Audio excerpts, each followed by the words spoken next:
오늘은 부활하신 주님이 제자들에게 주신 몇 마디 말씀을 묵상하는 가운데 주님의 음성을 같이 듣기를 원합니다. 웨스트코트라고 하는 분은 이 부활하신 주님과 제자들의 만남과 대화는 기독교 역사에 있어서 기념할 만한 가장 중요한 크리스찬 생활의 탄생이요 시작이라고 설명을 했습니다. 그럼 부활하신 주님께서 제자들에게 주신 말씀의 내용이 무엇입니까? 첫째로 오늘 본문 말씀에 보면은 너희에게 평안이 있을지어다 하는 축복의 말씀이었습니다. 이것은 단순히 예수님께서 제자들에게 주신 형식적이고 공식적인 인사만은 아니었습니다. 슬픔에 쌓여있고 두려움에 쌓여있는 제자들에게 참 하늘의 평강을, 주님의 평안을 주시는 축복의 말씀이었던 것을 우리가 기억할 수 있습니다. 어떤 주석가는 요한복음 14장 27절에 보면은 평안을 내가 너희에게 끼치노니 곧 나의 평안을 주노라. 나의 평안은 세상이 주는 평안과 같지 아니하다고 제자들에게 예수님 말씀하셨는데 바로 그 평안의 축복의 성취라고 설명하는 분도 있습니다. 또 어떤 주석가는 이 평안은 예수 그리스도의 손에 박힌 못자국과 옆구리에 찔린 상처를 통해서 제자들이 경험한 참 하늘의 평안이었다고 설명하는 분도 있습니다. 왜냐하면 이사야서 53장에 보면은 예수님이 징계를 받음으로 우리가 평화를, 화평을 누리게 되었다고 말씀하고 있는 때문입니다. 그런데 히브리 사람들에게 있어서는 이 평안이라고 하는 말이 오늘 우리들이 사용하는 평안이라고 하는 말보다는 훨씬 깊고 넓고 또 넓은 뜻이 담겨져 있었습니다. 히브리 사람들이 쓰는 이 샬롬이라고 하는 말씀 속에는 구원이라고 하는 뜻, 건강이라고 하는 뜻, 화목과 화평이라고 하는 뜻, 심지어는 민족적인 회복의 의미도 담고 있었던 것입니다. 그리고 히브리 사람들은 이 샬롬에서 인생의 최상의 행복과 축복을 추구하고 찾았던 것을 우리가 알 수 있습니다. 잠언 14장 30절에도 마음의 평안은 육신의 생명이어나 시기는 뼈를 썩게 한다는 말이 있습니다. 우리의 마음의 평안은 최상의 축복입니다. 최대의 축복입니다. 그러나 시기하고 질투하고 불화함은 우리의 뼈를 녹이는 화가 되고 상처가 되는 것을 우리에게 말씀해 주고 있습니다. 유명한 시성 단테가 감옥에 갇힌 일이 있습니다. 감옥에 갇혀서 많은 어려움을 당했는데 어느 날 하나님께서 그에게 나타나셔서 내 정말 소원이, 깊은 소원이 뭐냐고 묻습니다. 그가 여러 가지로 자기 자신을 향해서 질문을 던져봅니다. 내가 이 감옥 속에서 정말 소원하는 것이 무엇일까? 좋은 침대일까? 좋은 옷일까? 좋은 음식일까? 혹은 좋은 집일까? 그는 곰곰이 생각했을 적에 참마음의 평안이라고 하는 것을 깨닫게 됩니다. 그래서 하나님을 향하여서 마음의 평화라고 대답을 합니다. 하나님께서 두 번째로 다시 나타나서 단테에게 묻습니다. 단테는 다시 한번 반복해서 자기 자신을 향해서 점검을 합니다. 그리고 그가 발견하고 깨달은 것은 역시 마음의 평화라고 하는 것을 알게 됩니다. 하나님께서 세 번째 다시 나타나서 단테에게 묻습니다. 내 정말 깊은 마음의 간구와 소원이 뭐냐고. 단테는 다시 자기 자신을 향해서 내가 정말 마음 깊숙이로부터 소원하는 것이 무엇일까를 반문합니다. 그때 그의 깊은 마음의 소리를 듣습니다. 그것은 참 마음의 평안이라고 대답을 합니다. 이만큼 우리의 삶에 있어서 참 평안은 최상의 축복이요 최고의 기쁨이 되는 것을 우리는 압니다. 많은 사람들이 이 마음의 평화를, 마음의 참 행복을 찾기 위해서 돈을 벌려고 합니다. 권력을 얻으려고 합니다. 명예를 얻으려고 합니다. 지식을 추구하기도 합니다. 그러나 그런 것들이 정말 우리에게 참 행복과 평안을 갖다 주느냐? 오히려 더 많은 경우에 우리에게 불행과 오히려 화와 저주의 근원이 되는 것을 우리가 종종 보게 됩니다. 신문에도 보면은 돈 때문에 남의 생명을 죽이고 오히려 돈 때문에 자기 생명을 잃는 경우가 얼마나 많이 있습니까? 많은 불행이 오히려 이 물질에서 돈에서 기인하고 있음을 우리는 보게 되는 것입니다. 며칠 전 신문을 보니까 캐나다 밴쿠버에 사는 스티븐 샌더스라고 하는 분이 자기의 전 재산을 자선단체에 도네이션을 했습니다. 이분은 파키스탄 출신인데 인도로 피난 가서 피난 생활하다가 60년대 초에 카나다로 이민을 가서 이 부동산 투자를 했습니다. 그래서 많은 돈을 벌었는데 그가 가진 아파트만 해도 23동입니다. 자기의 그 전 재산이 1억 7천만 불입니다. 근데 그것을 하루아침에 몽땅 전부 자선단체에다가 도네이션을 했습니다. 기부를 하고 말았습니다. 그 이유를 그는 그렇게 설명을 했습니다. 마음의 평안을 되찾기 위해서, 나의 가정과 내 영혼을 보호하기 위해서 이 모든 물질을 포기한다고 말을 했습니다. 때로는 우리가 이 포기의 용기를 가질 적에 오히려 인생의 참된 평안을 경험할 수 있게 되는 것이 사실입니다. 우린 종종 몇백만 불짜리 복권만 당선되면 팔자를 필 텐데 그런 생각을 많이 해봅니다만은, 제가 복권을 못 타서 배가 아파서 그런 것은 아니고, 통계학적으로 보면은 이 복권을 탄 사람들이 행복할 것 같은데 오히려 불행한 사람이 더 많이 있음을 우리에게 말해줍니다. 그것은 무엇을 우리에게 말해주느냐? 인생의 진정한 행복과 평안이 물질과 돈이 있지 않다고 하는 것을 말해줍니다. 우리의 내적 평안은 마음에서 오는 것이요 위로부터 오는 것임을 우리에게 설명해주는 이야기입니다. 우리 많은 교포들이 분수에 넘는 좋은 집을 사가지고 몰개지를 묻느라고 밤잠을 잘 못 잔다 그런 말을 듣습니다. 너무 중압감을 받기 때문에. 이 잠이라고 하는 것은 마음이 평안해야 잠이 오는 것인데 너무 프레셔가 있으니까 잠이 잘 오지 않는다 그 말이. 그 점에서 저는 종종 교회에 오셔서 조시는 분이 있는데 그분들을 볼 때마다 참 감사하다는 생각이 들 때가 있습니다. 얼마나 교회에 와서 마음이 평안하길래 저렇게 졸음이 올까. 성경에도 하나님이 사랑하는 자에게 잠을 주신다고 그러지 않았습니까? 권력도 마찬가지입니다. 권력을 얻으면 인생이 행복하고 평안해질 것 같지만은 오히려 정반대입니다. 이 권력의 사회처럼, 권력의 세계처럼 잔인한 사회가 없습니다. 어제의 친구가 오늘의 원수로 변합니다. 정치적 이권을 위해서는 무자비하게 생명을 죽이고 빼앗습니다. 이 중공이나 소련권을 가만히 조사해 보면은 자기의 정치 생명을 위해서 원수들을, 대적들을 무참하게 수천 명, 수만 명을 학살한 것을 봅니다. 그 무자비하게 죽은 피들이 아우성을 치고 소리치는데 평안히 잠을 잘 수 있겠습니까? 절대로 평안히 잠을 잘 수 없는 것입니다. 정치인들이 얼마나 불안과 공포 속에서 자기들의 정치 생명을 이어가는지 알 수 없는 것입니다. 우리의 지식도 마찬가지입니다. 우리가 지식을 많이 쌓으면 좋을 것 같지만 오히려 근심과 염려와 걱정이 더 크다고 성경은 말을 합니다. 지식을 많이 쌓으면 오히려 나약해집니다. 용기를 상실하게 됩니다. 이 물약컵을 먹으면서도 마시면서도 대장균이 우글우글 할 텐데, 호흡을 하면서도 공기 속에 많은 오염이 있어서 병에 걸리지 않을까 얼마나 불안과 걱정이 많은지 모릅니다. 한 며느리가 시아버지 밥상을 가지고 가다가 반찬 하나를 땅에 떨어뜨렸다고 합니다.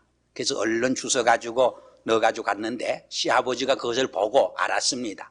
며느리에게 묻는 말이, 며느리야, 애야, 어떤 음식이 깨끗한 음식이냐 했더니 며느리가 대답하기를, 안 본 음식이 깨끗한 음식입니다.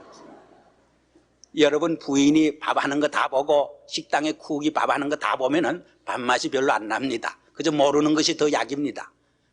모르는 것이 오히려 축복이 될 때가 많이 있는 것입니다. 그러므로 성경은 우리에게 말합니다. 인생의 진정한 행복과 평안은 하나님께로부터 온다고, 예수 그리스도께로부터 온다고, 예수 그리스도가 우리의 참된 행복과 평안의 근원이요 원천이라고 하는 것을 우리에게 말씀을 해주고 있습니다. 사람을 거꾸로 매달아 놓고 평안하냐 행복하냐 물으면은 결코 행복하다고 대답을 하지 않는 것입니다. 그에게 참으로 필요한 것은 좋은 옷이 아닙니다. 좋은 음식이 아닙니다. 좋은 자동차가 아닙니다. 좋은 집이 아닙니다.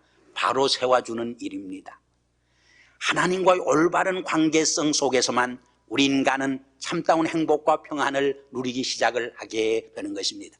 그래서 히브리의 샬롬은 하나님과의 올바른 관계성 속에서 주어지는 행복과 평안과 자유를 의미하는 말인 것입니다. 부모와의 관계가 부서진 자녀에게 진정한 평안이 없습니다. 마음의 갈등이 있는 법입니다. 선생님과 관계가 부서진, 삐뚤어진, 파괴된 학생에게 진정한 평안이 있을 수 없습니다. 한 시간 한 시간 공부하는 것이 얼마나 고역이 되고 불행이 되는지 알 수 없습니다. 하물며 인생의 생사화복을 주장하시고 역사의 알파와 오메가가 되시는 창조주 하나님과의 관계가 부서진 우리 인간에게 참된 평안과 행복이 깃들일 수 없는 것입니다. 그러므로 성서는 우리에게 분명히 말씀을 합니다. 인생의 진정한 평안은 하나님께로부터 오는 것이라고. 내가 너에게 평안을 주노니 내가 주는 평안은 세상에 주는 평안과 같지 아니한 참된 평안이라고 우리에게 선언해 주고 있습니다. 부활하신 주님은 이 참된 평안, 진정한 샬롬을 제자들에게 축복해 주신 것입니다. 부활한 주님은 이 시간 바로 우리 한 분 한 분을 향해서 이 진정한 샬롬, 하늘로서 오는 주님께로부터 오는 이 평안을 우리에게 선사해 주고 선물로 허락해 주시는 것입니다. 두 번째로 예수님께서 부활하시어서 제자들에게 주신 말씀은 아버지께서 나를 보내신 것처럼 나도 너희를 세상에 보내노라 하는 말씀이었습니다. 이 보낸다고 하는 말이 곧 사도라고 하는 뜻인데 제자들을 사도라고 부르게 된 어원이 여기에서 기인을 합니다. 예수님이 세상에 하나님께서 보내심을 하셔서 오신 것처럼, 그래서 하나님의 사랑과 용서를 증거한 것처럼, 하나님 나라를 전파했던 것처럼 구원의 기쁨과 감격을 체험한 제자들이, 또 부활의 환희와 기쁨을 친히 체험한 제자들이 이 세상에 나가서 이 기쁨과 평안과 감격을 증거하고 전파하라고 하는 말입니다. 우리 기독교는 나 혼자만 축복을 받고 나 혼자만 평안한 삶을 누리도록 주어진 이기적인 종교가 아닙니다. 내가 받은 구원의 기쁨과 감격을, 내가 받은 놀라운 평안의 축복을 이웃에게 사회 속에 눈물과 가난과 어려움 속에 사는 많은 사회 사람들에게 함께 나눠주는 삶이 바로 크리스찬의 진정한 삶이라고 하는 것을 우리에게 말해주는 것입니다. 우리는 바로 이 십자가의 도와 부활의 메시지를, 생명의 메시지를 이웃에게 전파도록 보내진 사역자요, 하나님의 종들이요, 선교사라고 하는 것을 우리는 기억을 해야 하는 것입니다. 현대인의 가장 큰 비극이 무엇이냐? 첫째로 삶의 진정한 의미와 목적을 상실하는 데 있습니다. 왜 내가 살아야 하느냐? 삶의 의미를 상실하고 많은 분들이 삶의 공허감과 허탈감 속에 삽니다.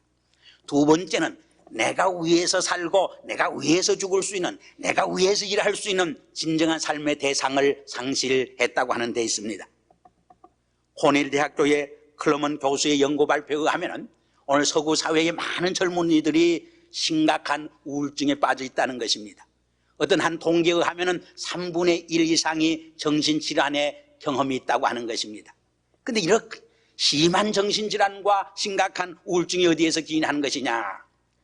지난 세대인 전쟁 세대보다 경제적으로 어렵고 더 고생스러워서 그런 문제가 생기느냐? 오히려 정반대 현상이라고 말을 합니다. 오히려 물질적으로는 풍요하지만은 진정한 삶의 의미를 찾지 못한 데서 자기의 시간과 정력과 생명을 바쳐서 헌신하고 충성할 수 있는 삶의 대상과 미션을 발견하지 못한 데서 심각한 우울증에 빠져 있고 자살을 하게 된다고 그는 증거하고 있습니다. 그런데 우리 크리스찬들은 이 구원의 기쁨과 감격을, 이 기쁜 부활의 메시지를, 생명의 말씀을 증가하도록 보내진 선교사들입니다. 사역자들입니다. 넓은 의미에서 예수님의 사도요 제자들인 것입니다. 그 자체가 얼마나 큰 축복인지 알 수 없습니다. 그 자체가 얼마나 행복이요, 얼마나 감사한 일인지 알 수 없습니다. 여기에 우리 크리스찬들의 긍지가 있습니다. 여기 바로 크리스찬들의 자부가 있습니다. 물론 그렇다고 모두 풀타임 사역자가 되고 교역자가 되고 선교사가 되라고 하는 말은 아닙니다. 자기가 처해 있는 장소가 어디든지, 가정이든 직장이든 사회이든, 자기가 하고 있는 일이 학생이면 학생으로서, 혹은 교사면 교사로서, 혹은 상인이면 상인으로서, 비즈니스면 비즈니스로서, 의사면 의사로서, 변호사면 변호사로서 자기의 사명을 크리스찬의 가치관에서, 하나님의 말씀과 믿음 안에서 최선을 다해서 이웃과 사회를 섬길 적에 그것이 놀라운 사역이 되어질 수 있다고 하는 말인 것입니다. 저는 며칠 전 한국의 그 인랜드 회사 사장인 박성수 씨의 이야기를 들으면서 많은 도전과 감동을 받았습니다. 이분은 원래 비즈니스맨이 아닙니다. 서울 공대를 졸업을 하고 취직을 했댔는데 이 고아들과 또 신체 불구자들에게 좀 도움을 줄 수 있는 길이 없을까, 그런 생각에서 이 비즈니스를 시작했는데 10년 동안에 얼마나 이 비즈니스가 크고 성장하고 잘 됐는지, 지난해에는 한국에서 이 의류계 옷을 만들어 파는 그 회사로서는 최고의 매상고를 올렸다고 하는 것입니다. 2,400억인가 굉장한 매상고를 올렸다고 하는 것입니다. 그런데 이분의 기업 정신과 기업 철학이 무엇이냐? 이 기업을 통해서 하나님의 영광과 하나님의 뜻을 실현한다는 데 있습니다. 이 기업을 통해서 우리 한국 사람들에게 가장 적정 가격에 옷을 입혀드릴 수 있는 데 있다고 하는 것입니다. 그래서 이분 사업 때문에 한국 사회에서 최근에 여자들의 옷값이 반으로 떨어졌다고 하는 것입니다. 이윤을 오히려 회사원과 모든 사회에 리턴하겠다고 하는 그런 신령과 철학으로 하고 있다는 것입니다. 세 번째로, 이 기업을 통해서 하나님을 섬기고 주님을 섬기고 사회를 섬기고 많은 가난하고 서민들을 섬기겠다고 하는, 인류를 섬기겠다고 하는 봉사정신으로 이 기업을 성장시켜 오고 있다고 하는 것입니다. 그래서 그렇게 큰 재벌이지만은 집도 하나 없이 회사원들과 함께 먹고 자면서 생활을 한다고 하는 것입니다. 저는 그분의 이야기를 들으면서 많은 도전과 부끄러움을 느껴봤습니다. 수백 명을 데리고 목회하는 우리 교역자들 이상으로 그러한 크리스찬 정신을 가지고 기업 정신을 가지고 일을 할 적에 그 자체가 얼마나 위대한 훌륭한 크리스찬 미니스트리가 그리스도인의 사역이 되는지 알 수 없는 것입니다.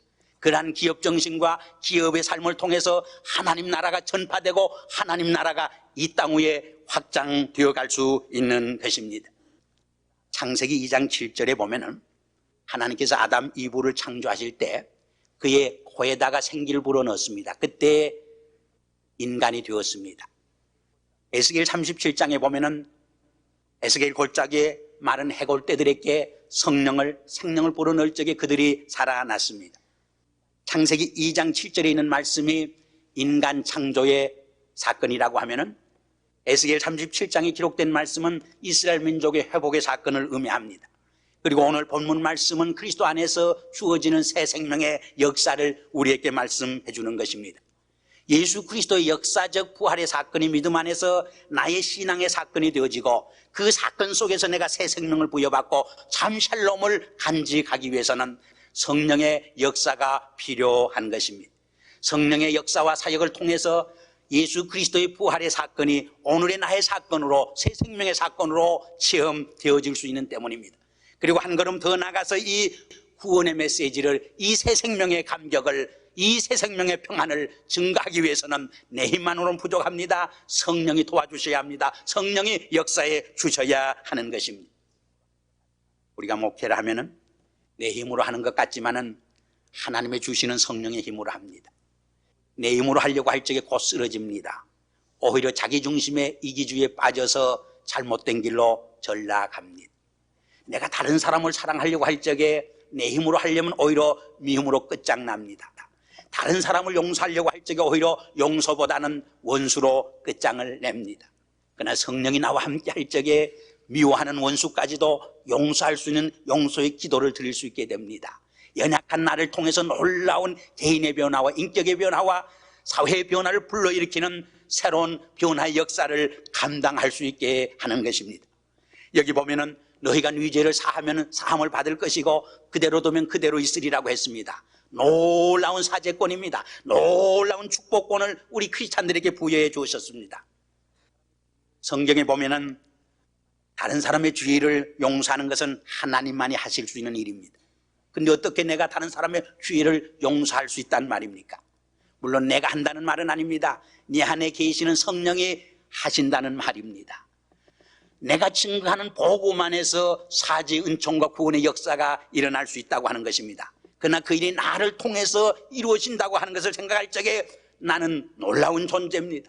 이 역사를 변화시키고 이 사회를 영향주는 놀라운 하나님의 사역자로 부름받고 현존하고 역사하고 목회하고 있다고 하는 것을 우리가 깨닫게 되는 것입니다. 그런데 종종 우리가 잘되고 성공하고 흥왕할 때는 성령이 나와 함께 역사하지만은 내가 고난 속에 빠져 있고 실패 자리에 떨어져 있고 질병 속에 있을 때는 그 성령이 나를 떠났다고 생각하기 쉽습니다. 그러나 그것은 잘못된 생각입니다. 고난의 현장에서도 주님은 나와 함께 하십니다. 고난의 현장에서도 성령은 나와 함께 역사하심을 믿고 또 기다려야 합니다. 그 일본의 유명한 크리스찬 작가 엔도 슈샤코가 있습니다. 그분의 이야기를 한 번 소개한 기억이 납니다만 그분의 작품 중에 신묵이라고 하는 작품이 있습니다. 그 내용을 간단히 소개하면 일본에 처음 캐톨릭이 소개되었을 적에 당국으로부터 많은 핍박을 받아서 많은 순교자를 내게 되었습니다. 두 사람의 크리스찬이 당국에 붙들려서 처형을 당하게 됩니다. 근데 외국의 신부 하나는 외국인이라고 하는 이유 때문에 사형을 당하지 않고 멀리서 그 죽어가는 두 사람의 죽음을 지켜봅니다. 그리고 하나님을 향하여서 눈물로서 외칩니다. 만일 하나님이 살아계신다고 하면 저 억울한 죽음에 대해서 왜 침묵만 하고 계십니까? 왜 아무런 말씀이 없습니까? 말씀하소서. 막 몸부림치면서 가슴을 치면서 하나님을 향하여 눈물을 흘리며 이 억울한 죽음에 대해서 하나님이 말씀해달라고 외칩니다. 그때 하나님은 그 신부에게 조용히 음성을 들려줍니다. 내가 그들의 고난의 현장에 동참하고 있노라. 그들의 억울한 죽음에 내가 함께 고통을 당하며 함께 참여하고 있노라고. 그 억울한 죽음에 나도 함께 십자가를 지고 죽어가노라고. 거기에서 이 신부는 놀라운 새 용기와 힘을 얻게 됩니다. 사랑하는 여러분, 실패 중에 있는 분이 있습니까? 질병 중에 고통당하는 분이 있습니까? 말할 수 없는 낙심과 절망 중에 계시는 분이 있습니까? 바로 그 고통과 질고와 죽음 너머에서 부활한 주님이 우리를 지켜보고 계심을 기억하시길 바랍니다. 아니 바로 그 아픔의 현장에 주님이 성령으로 찾아와 역사하고 계심을 바라볼 수 있기를 바랍니다. 이 믿음을 가지고 부활하신 주님을 바라보는 크리스찬들에게는 진정한 의미에서, 궁극적인 의미에서 낙심과 실패가 있을 수 없는 것입니다. 궁극적으로 승리만 있을 수 있는 것입니다. 그 실패와 아픔과 질병도 변하야 승리의 감격으로 변화되는 놀라운 기적의 삶을 체험하며 승리하게 되는 것입니다. 이러한 은혜와 축복이 이 아침에 여러분과 함께 하시기를 주의 이름으로 기원합니다. 기도하십니다. 아버지 하나님, 부활하신 주님이 조용히 슬픔과 근심과 불안과 공포에 쌓인 제자들 향하여서 내가 너희에게 평안 샬롬을 주노라고 말씀하신 그 말씀이 오늘 슬픔과 근심에 쌓인 우리 한 분 한 분 심령을 향해 주시는 주님의 음성이 되게 하여 주시옵소서. 그리고 이 평안을 지니고 이 세상 속으로 뛰어들어가 하나님이 주님을 보낸 것처럼 우리도 주님의 보냄받은 자로서 우리가 처해 있는 가정에서, 직장에서, 사회 속에서 주님의 사역자의 사명을 잘 감당하게 하시옵소서. 아버지 내 힘으로는 이 평안을 간직할 수 없습니다. 아버지 내 힘으로는 주님의 구원의 기쁜 소식을 증거할 능력도 힘도 없습니다. 주여 성령으로 함께 역사하여 주시옵소서. 붙들어 주시옵소서. 그 성령의 능력 속에서 승리하는 저희들이 되게 도와주시옵소서. 예수 그리스도 이름으로 감사하며 기도하옵나이다. 아멘.